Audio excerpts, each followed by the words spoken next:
Okay, here we are at one of our big places, and you see, I don't know if you can see Sammy in frame. Let's move this up.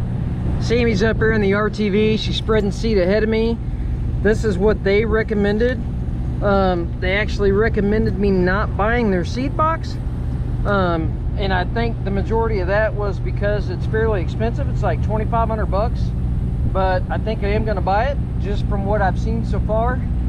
But anyways, so we're spreading seed to aerate in, and we're just gonna start aerating. But I figured I'd get a video of it actually working, and you guys could kind of see you know, how quick we can run with it and whatnot. They were saying, you know, anywhere from 2 to 3.5 miles an hour, and that's about what my mini skid probably travels, so it ought to work out pretty good. Here we go. And this is the first time that I have used this, besides that little bit of video at the house. So I would assume that I would get a little more technique as I go, but it ought to work out good.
Well, this is a quick little end of a video. I've got some footage of the aerator working, and you know when you buy products and you have high expectations and you're a little let down, this is totally the opposite.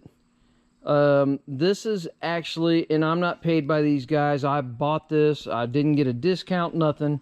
I just needed it. You know me, I buy a lot of tools. I'll buy equipment because employees don't show up. And this thing, like I did one of my large properties, it's kind of a low maintenance type of deal, and you can see all these tines are still as straight as when they were when they got here. You don't see any bent tines. I was breaking through concrete because we had construction down there a couple years ago. There's a bunch of rock backfill and everything else. These tines are all straight. They sent me extra tines. I don't know if they normally do that, but they did send me extra tines. But these things, none of them are bent that I could tell. Nothing's bent, and it hit rock after rock. And I figured with, you know, like if you have a tractor mount, obviously it can come up off the ground a little bit. This has not so much. I wasn't putting down pressure on it, but it's a fixed point. It's not going to give much because it's on tracks. It's 40 inches wide. I'm definitely ordering the seeder for it. The seeder's electric, so you bolt it on the front, and it's a drop seeder that drops it right into the front of it. So while you're seeding, it looked like it literally drops seed, you know, like right here. So as it aerates it into the ground, or aerates it, whatever you want to call it. When I was aerating well, here, let's go back to it. So it's electric, so you just run your switch up to your machine and all that, and it's gated and whatnot. So I could take it off of this and say I could put it on a tiller or a cultivator, or I could put it on, you know, whatever else I decide to make. I've been wanting to make like a slit seeder. I think this is probably just as good as making a slit seeder. It's a really nice setup. I took this off to check the belt tensioning setup. It's got two real big, thick, nice, heavy belts. Way heavier than what I think you'd ever have a problem with. It's got a super nice finish on it. I mean, it's real dry. It's super dusty. All I did was rinse it off. I didn't wash it, but the finish is amazing on it. It is really nice. But let me walk down in my yard, because we haven't had rain for like 2 or 3 weeks. I'm in the middle of Kansas, and we literally have not had rain for weeks. The ground is dry, dry, dry. It's been dry all this year. Look at my pond. My pond is like drained, or, you know, it's dried up to a freaking puddle. But I ran the aerator over this. I mean, I can see the holes. I don't know if you guys can see the holes, but I can see the holes in the ground. Obviously, this is kind of a weird part of the yard, but even, you know, just going in these, it's that deep. I mean, what else are you gonna aerate a yard with? Let's go down to where it's flat. I mean, there's holes all through here. I mean, and I wasn't running this real hard. I was trying to keep it up a little bit. I mean, they're all about the same thing. And what I like is literally right in the middle of it, that's all fractured in between the holes. When I was aerating over here next to my pond, the whole ground was shaking. Like next to the aerator, the whole ground was shaking on the side of it. I mean, see, surely you can see that on camera. You can see those holes, you know, when it goes through dirt. Some thin areas, I guess, but it does a really good job. I don't know if you can see all these holes, but anyways, they're really close together. You know, they're probably 2.5, maybe 3 inches apart at best. I guess I should measure them, but they're really close together. If you really want to sink it in the ground hard, you can sink it in the ground hard. I was going a little quicker because I've got 7 acres here. I just did, you can kind of see my track marks along the pond. I just did that. I figured what I'm going to do is I'm going to go through and seed it. I went ahead and aerated it. I'm going to seed it with the RTV, and then I'm going to go back over and run the aerator over it again. I'm probably going to go like 45-degree angle or side to side or something. I might go up and down the pond or whatever. And I've got this whole field to do. That's about 4.5 acres to that tree line, to the road to the back, because the lot next to me is 3.8 and it's separated by where that hydrant is. So I'm gonna be here for a minute, but I actually tried an APS seeder, a tractor seeder. It wouldn't get into the ground. It wouldn't rough up the ground enough to get any seed in it. Wouldn't hardly scratch it because the ground's so hard. And we don't have rain in the forecast for at least another week and a half. So anyways, it's definitely a product that I would highly recommend if you need to get something aerated in hard non-irrigated soil. This is probably about the only thing I could think of that would get into the ground. We used to have an aerator for the mini skid. It was just a 3-point that we converted. It wouldn't get into the ground. This will get in the ground. So again, I'm not paid by him, but I would highly recommend it. Let me know if you need any more videos. As soon as I get the seeder, we'll probably do another update video. Let me know what you think. Thank you. Bye.